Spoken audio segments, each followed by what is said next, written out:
Hey everyone, welcome to our office hours of April. Thank you for joining. I see we already have quite some people in the room. So it looks like it's going to be maybe even our biggest group so far for this year. Feel free to use the chat, say hello, say where you're coming from. I see we have some first time joiners. That's amazing as well. And I have Chris with me today as well. You already see him in the chat, but we're going to get started right away because this session will be recorded. And I'm trying to avoid this awkward pause at the beginning of the recording. So today you have myself and Chris presenting. My name is Anouk. I'm the head of customer success at Slite, and Chris, as you probably all know, is our CEO. And we have a packed agenda for today. All right, yeah. So session is recorded. It's open mic as well. So if you have any questions, any contributions, feel free to use the chat or even join us and ask questions. But the agenda will be as followed. We're going to start off with a little bit of an overview of some new updates and new features in Slite. Then I'm going to hand it over to Chris, who is going to tell you about a really exciting new project for now called Ask X. And whatever time we have left, we'll dive into some questions, but also talk about how you can actually use AI to create great documentation. And creating great documentation is a subject that I'm very passionate about. So I can talk about that for the full 45 minutes, but I'll purposely leave it to the end. So I'll just fill up the time that we have. But without further ado, I'm going to pull up my screen and we'll get into the agenda of today. All right. So we'll have it right here. Perfect. So like I said, I'm going to start with an overview of some new features, some recent releases at Slite.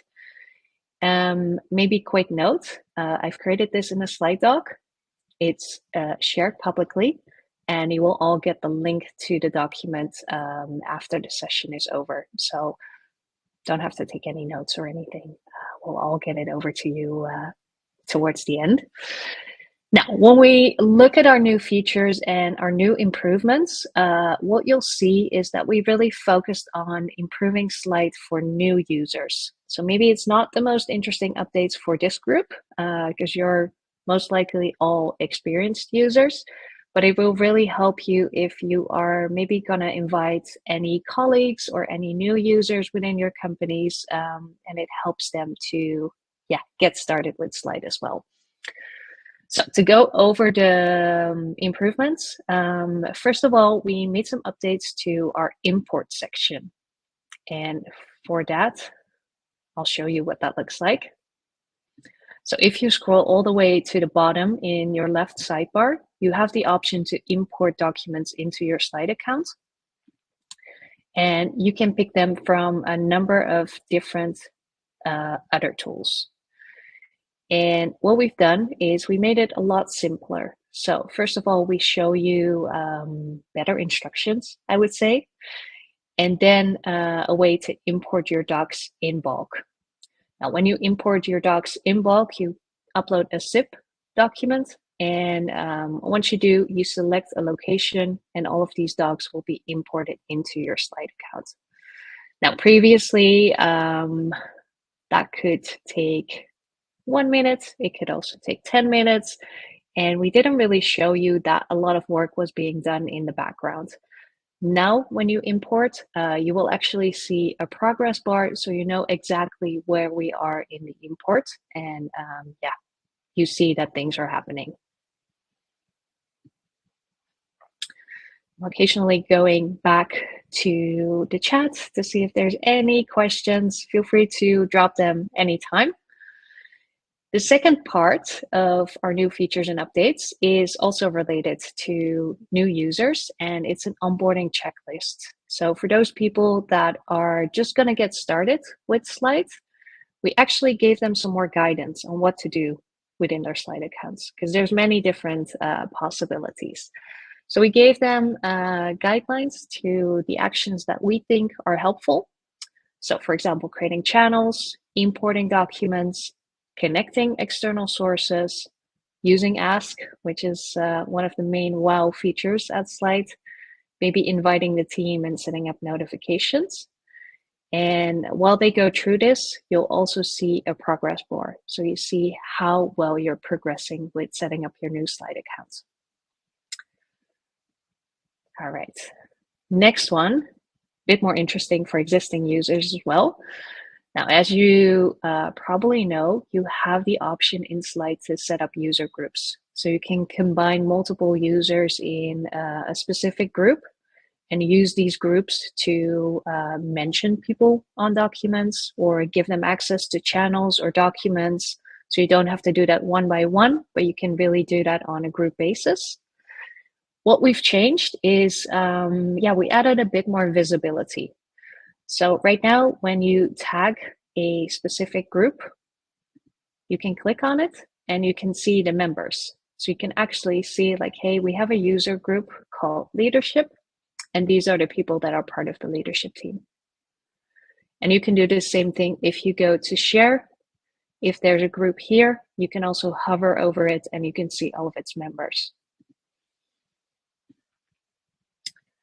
All right, next up is tables.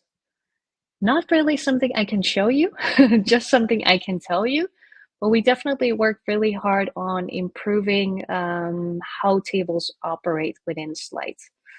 I think especially if you have a larger table, it could take some time for it to load.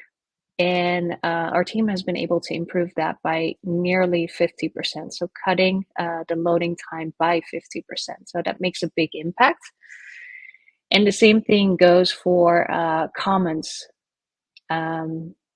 We also reduced the loading time with half for those. So small things happening in the background, but hopefully things that really make an impact and things that really improve your experience with Slite and makes it a lot more smoother to work with the platform. And then the last one I have listed, everyone was updated on this. We emailed you, we let you know, but we officially moved to Azure OpenAI. What this means is, so we use OpenAI for our AI features. So for example, Ask, but also the AI improvements in the editor. We have a connection with their platform that used to be hosted in the US, which didn't really comply with a lot of the needs of our European-based customers. So based on your feedback, we actually made the switch and we now have the hosting in Europe, which also unlocked a lot of our customers and they're now able to use the AI features of Slite, which makes a big impact as well. All right.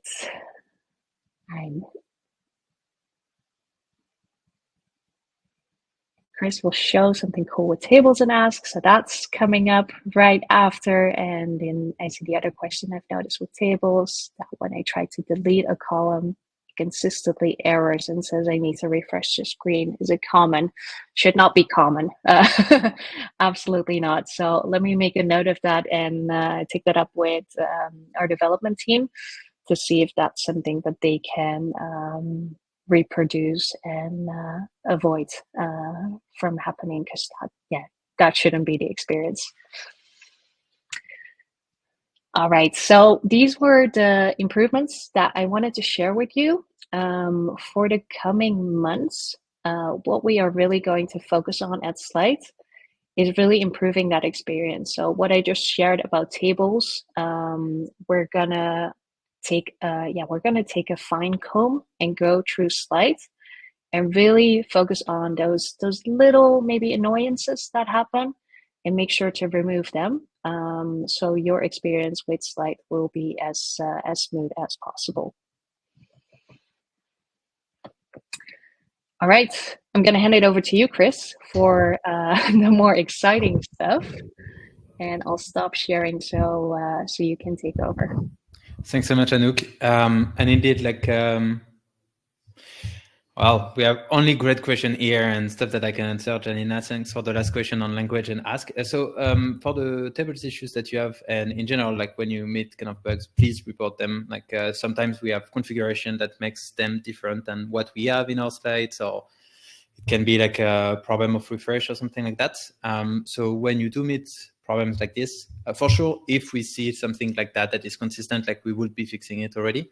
So do kind of like report it, because it helps us a lot. Like maybe it's the wrong browser, maybe it's something like that that we don't have in our test suite. So that would be very, very useful. Before I speak about AskX, I will actually take the opportunity to kind of like show a bit more on tables, since we are actively working on it. So this is actually the latest kind of version of tables that will come very soon. On the kind of surface, you might not kind of see so much difference, but you will notice that the kind of like handles are a bit different, that the selection will be different, the resize as well will work correctly. It's just that before it was only on the header.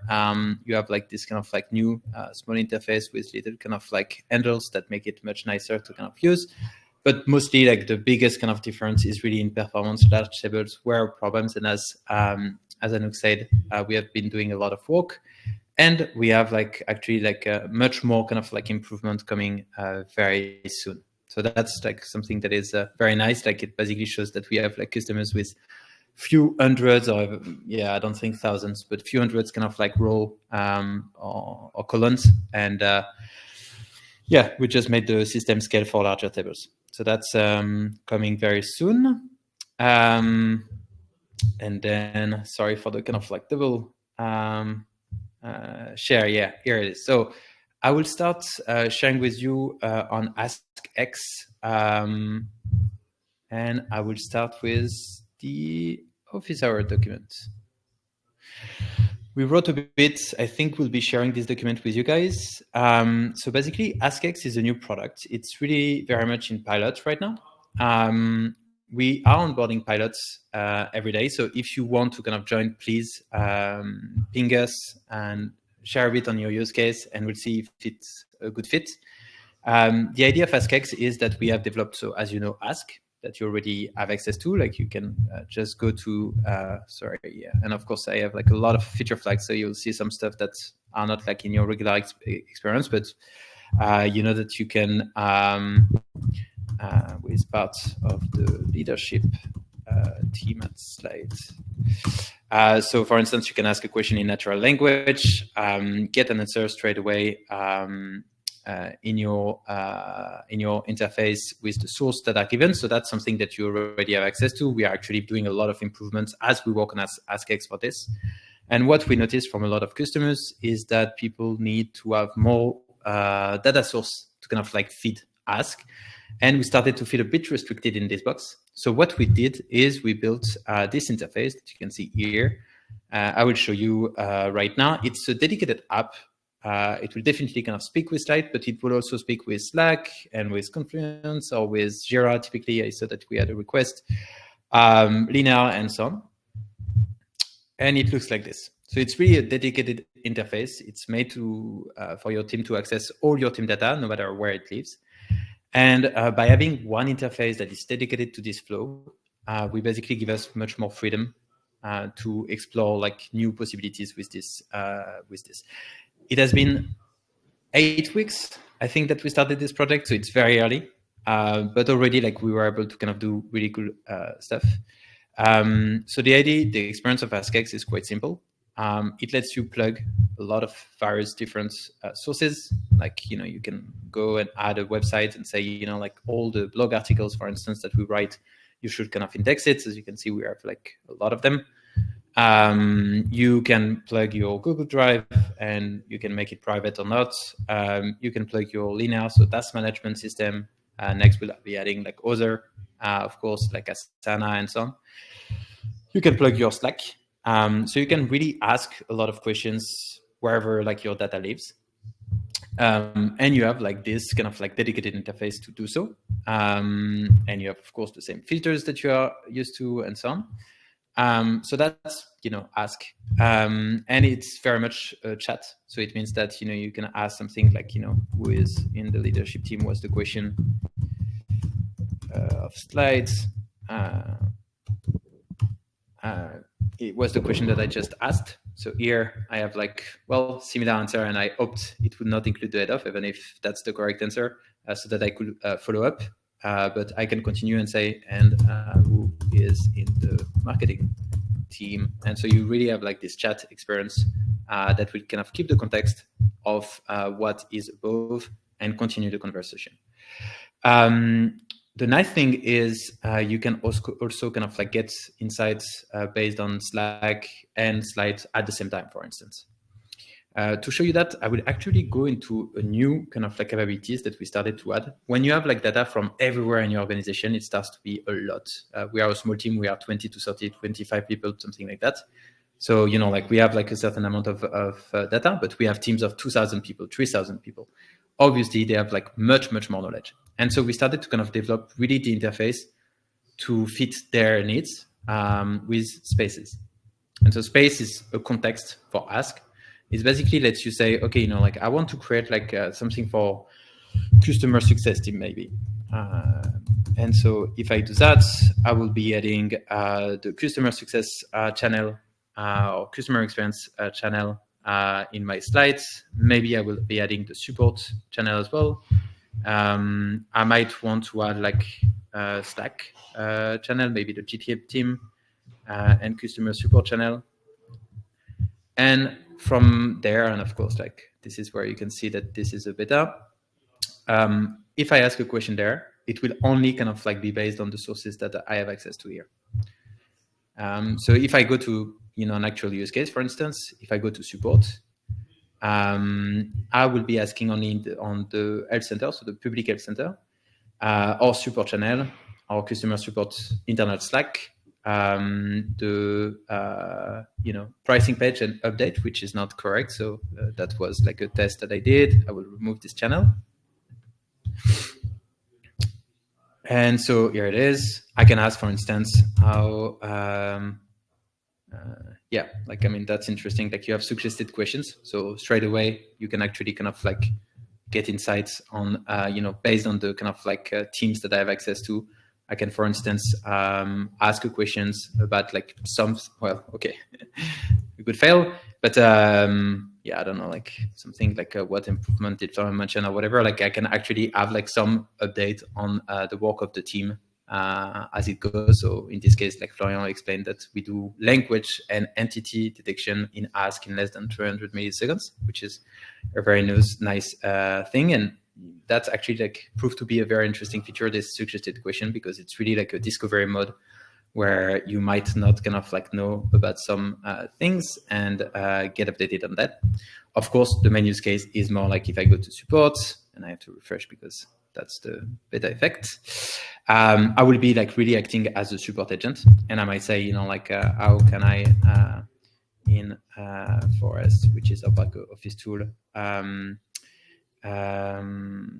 set a team in free trial. And here it will enter uniquely on this kind of sources. So here, you have some kind of answers that can be refined. I can continue the conversation, and so on. The other part of this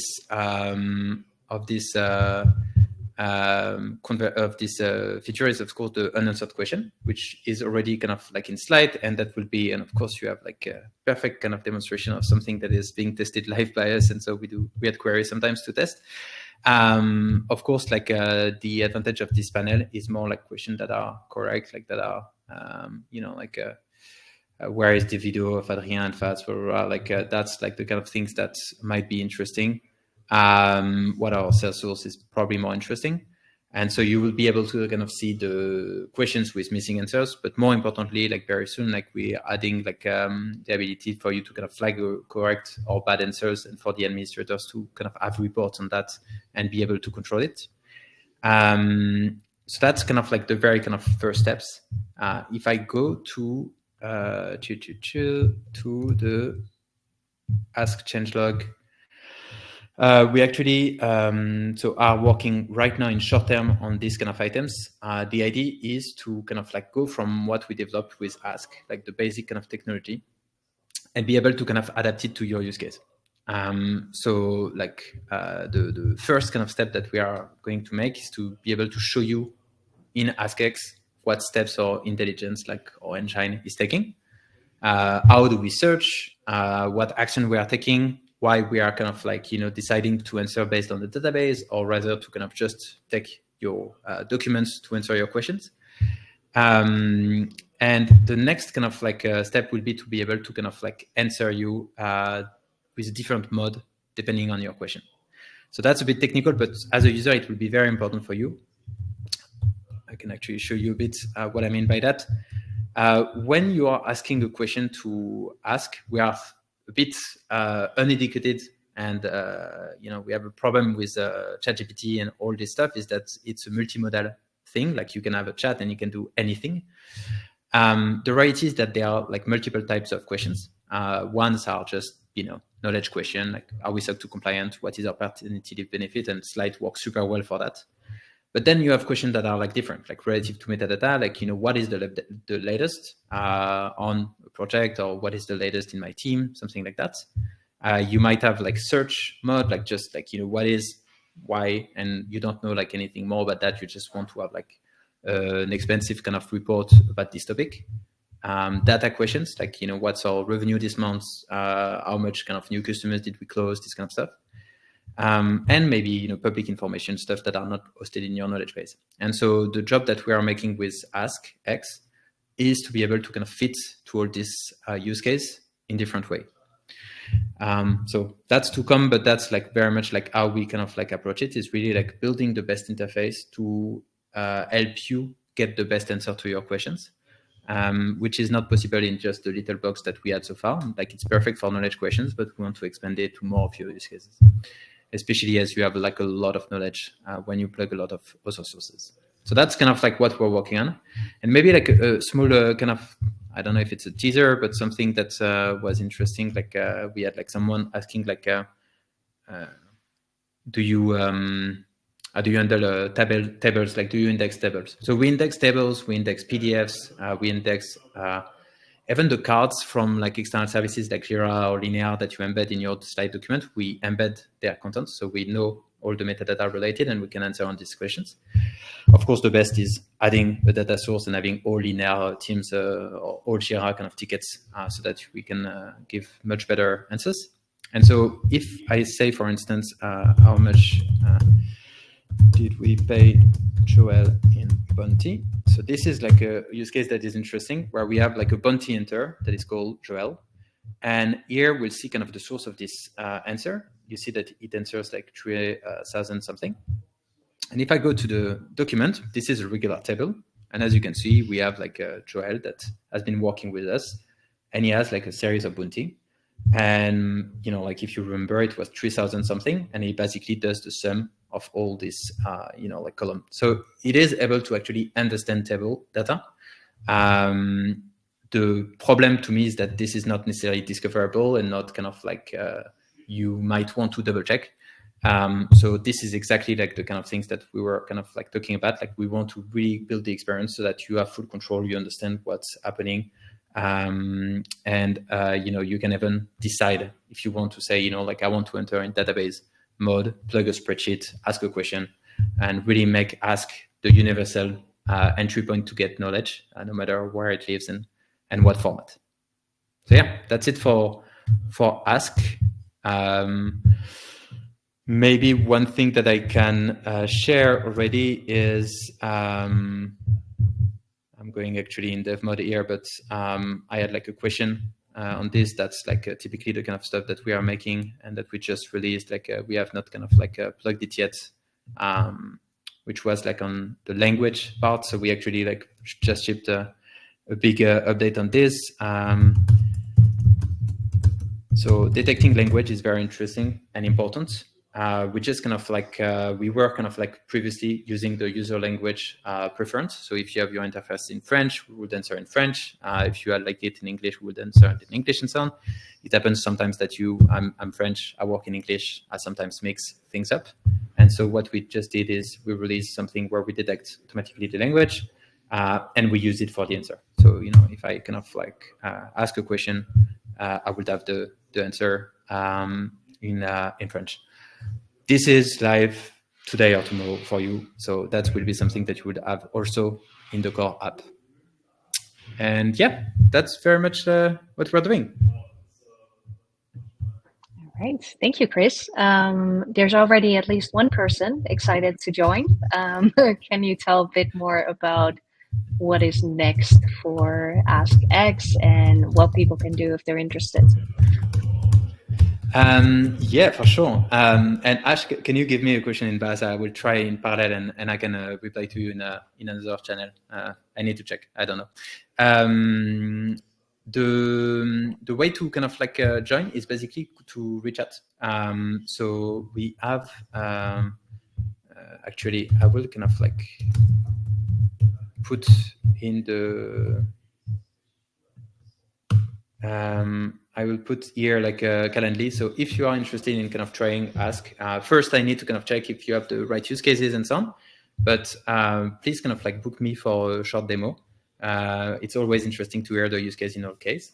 And we'll see if we can kind of bring you in the pilots. As you can see, it's very early, but it works very well, of course, already. So yeah, that's pretty much it. Like we plan to do this pilot for probably 2 to 3 months. We really want to kind of like improve the like. Right now, we have the basics of what we want to do. Like we really want to improve the interface and make it much more controllable for you. We have like a lot of improvements to bring.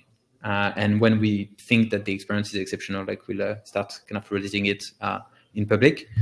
It will be part of a package. So right now, like I don't know if you saw how I switched from Slite to Ask, but it's a bit, it's not the interface that we'll have. Like it's not the way it will work. It should be like a standalone separated app that you have in parallel of your Slite if you want, or you know, of your workflow. And it should be something that will be kind of like viable in the same package.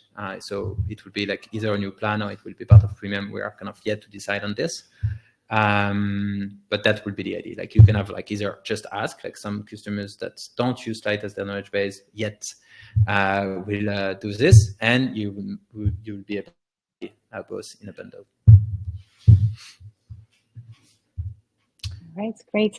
The link to book the demo will also be in the document that we share afterwards. So you don't have to book straight away. You can also let it sink in for a little bit, and you'll have this this possibility later on. We do have one more question in the chat from Amélie, and it's about language. So maybe Chris, you'll be the best person to answer that.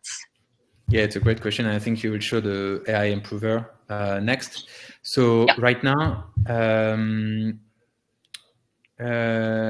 you're right that it should kind of like use the current user language. That's actually a very good point. And yes, we should kind of bring the same. It's actually a very good suggestion. We should kind of bring the same language detection to the AI improver. Great. And Michael, thank you for adding some more information on your Jira request. The way you're currently using the Jira integration is indeed the correct way. You're not missing anything, but it's a great suggestion for the future. So nothing is immediately planned right now on our Jira integration, but I'll definitely make sure to discuss this with our product team. And I see that, Thomas, your question is now fully there because I only had the first sentence. Is there anything on the roadmap to enable columns inside a doc, like separating page in two? Yeah, that's a request that we've heard before. Not specifically on the roadmap yet, but definitely one I can upvote for you. All right. I think that's all the questions for now. So for the last 15 minutes, I do want to take you into our deep dive topic of this month. So I'm going to pull up my screen again, and we're going to talk a little bit about creating documentation and using AI to make that better. So I actually want to ask a question to the audience, and feel free to drop your answers in the chat. But I'm curious, like, how many of you are using AI to write? And if you're using it, how do you use it currently? What kind of use cases? And while you type, I can tell you how I do it. So I'm actually someone that loves to write, which is also why I landed at Slite, I think. And it's something that comes quite natural to me. So at first, I didn't really feel the need to use AI much, but I do have a really nice use case currently. So when I write, it's mostly for work and it's mostly in English, but English is not my native language. And there are just some words that I only know phonetically. So sometimes when I try to spell them, it doesn't even resemble the way it should be spelled. So normal spell check isn't able to give me a suggestion just because I fumble it up so much. But when I try to improve my spelling using AI, it actually detects it. So that's a really nice one. And I see using it to improve or summarize, but never to create. Enhancing as a starting point. Yeah, that's also something I do to brainstorm. Nice. Feel free to drop your experience in the chat. I'm going to take you to the doc, and maybe you've already seen it. But I wanted to get started with our point of view as Slite. So on purpose, we didn't go into the direction of adding generative AI to Slite. Because Slite is a knowledge base. And while it can definitely be possible to do an example, as you see right here, like give me 5,000 words on a specific topic, that's not really content that's really valuable for your knowledge base. Because a knowledge base should be specific to your company. It shouldn't have these generic articles. It shouldn't be bloated with these things. It should have really specific instructions on how you operate as a team or company, on your product, on your ways of working. So we really think that the content should come from you. Like the robots will not replace you. You have a unique position where you have the experience, you have the knowledge, you have the know-how to create these articles. And we really want you to continue to do that. So like I saw in the chat, like you can definitely use AI, but the content, the point that you want to get across, that's probably that you still have something you still have to do.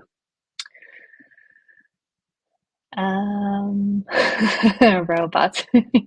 All right. So just to quickly give you an overview of the things that Slide can help with, I want to give a quick summary. So if we take this point of view of like, you have to come with your point of view and your point for the article.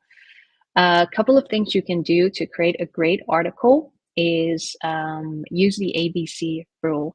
And that means like audience before content. So before you start to write, before you create your article, really think about, okay, who is this article for? What do I want them to take away? And what is their prior knowledge? Like how much do they know about a subject? How much do they care about it? How much detail do they need? Really make it appealing to them. So not just from your own point of view, but really think about the audience first. Then another thing you can do is make it stand out. And what I mean with that is make sure to use not only words, not just text, but add in images, hints, links to different pieces of content, because that will make it so much more appealing for a person to read your document. Nothing is as scary as a big wall of text. And then the last one, although AI can help with this as well, make sure you set up a logical flow. So start with almost like an executive summary at the top, help people understand like, hey, what kind of document is this? What is the main takeaway? And then, yeah, go into more detail. But then, how can we help you? So how can Slide help you to create better documentation? Well, actually, in a number of different ways. So we can help you with the tone of voice of your document. We can summarize, we can shorten, we can simplify. So many of the things I saw in the chat that people use it for. Fixing the spelling and grammar. So that's one of my use cases, actually. Improve the formatting. So a little bit about what we talked about, like creating these headers, bullet lists, and really improving the formatting so it's suitable to read on a screen. It's suitable for people to skim read, and it isn't this scary big wall of text. And then, of course, also translating. Especially, I think if you work in a company where teammates speak different languages, it could be really nice to give them the option to read something in their native language or make it available in their native language. All right, so those are the things that we can do. I also quickly want to show you how to do it. I'm thinking some of you, most of you might already be familiar, but I still wanted to go over them so you just know where to find everything that you can use. And for this, I actually want to switch to my demo account because I have this nice how not to do it document. So it's called How to Format a Great Doc, and it's formatted really, really poorly. So you can see that it is this big wall of text. It does have some spacing, so maybe that's a good thing. But it could definitely use some improvements. And you can do that in different ways. First of all, what you can do is you can highlight a part of the text and then use AI to improve it. And here we have the different prompts that you can utilize. You do a quick improve, or you can focus on a specific area. So maybe we want to change the tone to make it sound more professional. Now, what this will do, we'll just take this little element of the text. It will go over it. It will make it sound more professional. We can highlight the changes once it's done. And for each, oh, actually, I already sound really professional. Maybe I want to sound more casual. For each of the prompts that you will run, you will always first get a summary. You can review the changes. Well, now it looks very different. And you can decide if you want to replace it or maybe insert it below. In this case, we want to replace it. So that's one thing. So this, you can really take it piece by piece, have more control over what you update and what you don't update, and maybe even go, section by section to improve. Another thing you can also do is just do the whole document. And that's actually the AI button you can see here on the right-hand side. And this opens up our document improver, which will immediately start to work, which is great. So it improves the formatting for me, but it also has different options. So we can make it shorter. We can do both at the same time. We can translate it. And these are the languages that we have available right now out of the box. I already saw a different language in the chat. If you are still missing something that's crucial for you and your team, do let us know. This is actually something that would be great for us to know, so we can potentially take it into account for our roadmap, and then changing the tone as well.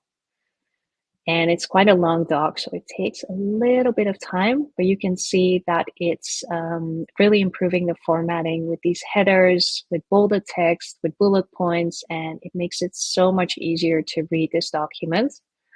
So you can see the difference between landing on a document like this and landing on a document like that. I'm pretty sure all of you would prefer to read the one on the right. I'm going to dismiss it for now, but those are the two ways in which you can easily improve your content. A Klingon translator I see in the chat. That would be very interesting. I don't think it will be on the top of the list, to be honest, but maybe we have a big fan within our team as well that wants to go into that direction. All right, going back to the document. So either selecting a piece of the text or just taking the whole document can help you to improve it. Another thing you can do, so when we talk about teams that have people in different countries or from different backgrounds operating in different languages, what you can also do is if you open up the doc menu, so the three dots over here, there is an option to translate as well. We do have a few more languages here. Again, let us know if anything is missing. But this actually allows me to pick my native language. It will translate the entire document. And what I can either do is I can just read it. So maybe this is a very important policy that I need to acknowledge. Maybe it works better if I read it in my native language. I can pull it up, I can read it, I can click away, nothing changed. But I can also save it as a new document. So I can easily maintain multiple versions of the same document in multiple languages. That is another one that you can do. And I see we're almost running out of time, but there's one more thing I wanted to highlight. And then everything I just talked about is also in the document. But one really great suggestion that I actually stole from one of our customers is you also have Ask available on a doc level. And this can be a really great assistant for you. If you write a doc, you can ask a question about this doc, and if Ask is able to answer it correctly, you actually have the validation that what you wrote is clear. If you get a different answer, then maybe your takeaway wasn't super clear, and you might want to tweak some of your writing, your documentation. But this can be really helpful, especially if you're talking about more complex subjects or introducing something completely new to an audience. Like Ask can be a little bit of your guinea pig in that sense to make sure that, yeah, you are covering everything that needs to be covered.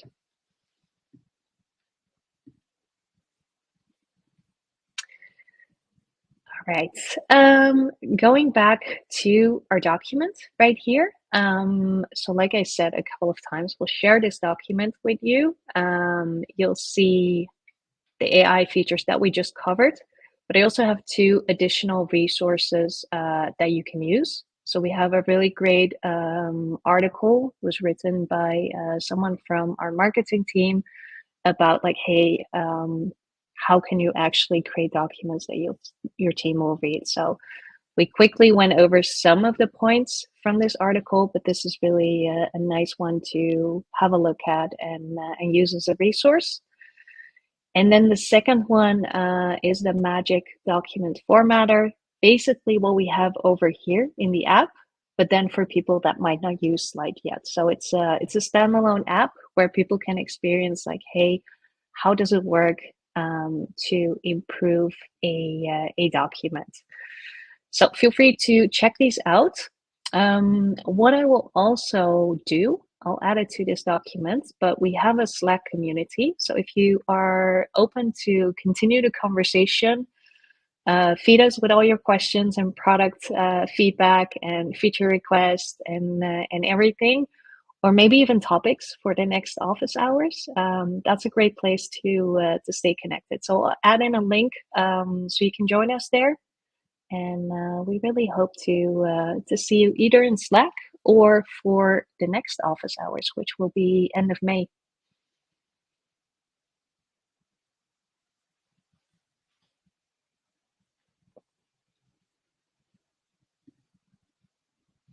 And thank you, everyone, for joining. Thanks so much, folks, and thanks so much, Anouk, as always, for the great preparation. Have a great way. Ciao, ciao.